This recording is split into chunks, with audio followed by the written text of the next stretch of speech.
Good morning, I'm Robbie Crispin, and this is Quick Court, the fastest way to justice.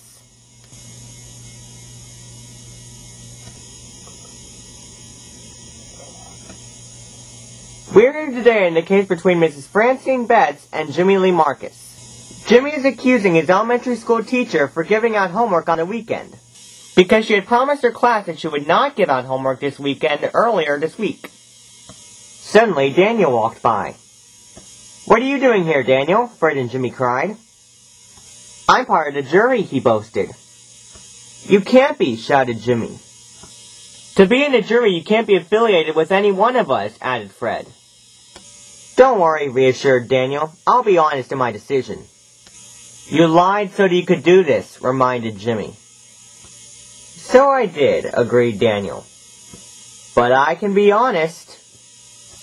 Jimmy was worried that Daniel would cheat in the verdict. "It's okay, Jimmy," said Fred. "Keep in mind that there are other jury members who might have different opinions." "Perhaps," pondered Jimmy. "But Fred, take a look at who you're running against." "Oh no," shrieked Fred. "It's my archenemy." "Eduardo Monroe." "Please rise," announced the bailiff. "For the Honorable Judge Susan Triton."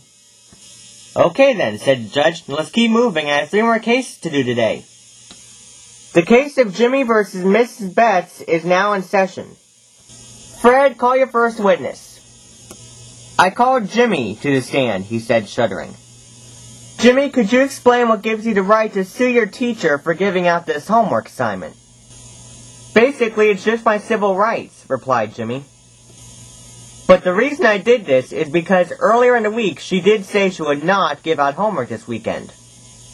And then on Friday she supposedly changed her mind." "Hold it!" called a voice. It was the man from the newspaper. "Now, seeing as I'm with the local newspaper, I should know one thing." "Did she actually promise that she would not give out homework?" he questioned, "or did she just say that?" "A good question, my good man," said Jimmy. "When I asked if we would have homework over the weekend, she said, 'No, I promise.'" "Shame on you, Mrs. Betts," accused the man. Jimmy and Fred returned to their seats. "The prosecution rests, Your Honor," declared Fred. So Eduardo called Mrs. Betts to the stand. "I would like to remind you that her decision to give out homework is also within her rights," reminded Eduardo in his icy voice. Eduardo's speech and interrogation made Jimmy and Fred worry very much. After that, the jury talked it over and Daniel came out with the verdict. "The jury finds the defendant guilty," he said. "The sentence will be a day in quick jail." Jimmy was surprised that he still won. "I thought you didn't like me, Daniel," he cried. "I don't," said Daniel. "But I like my teacher even less. And after all, she did promise." "I might have promised no homework over the weekend," began Mrs. Betts.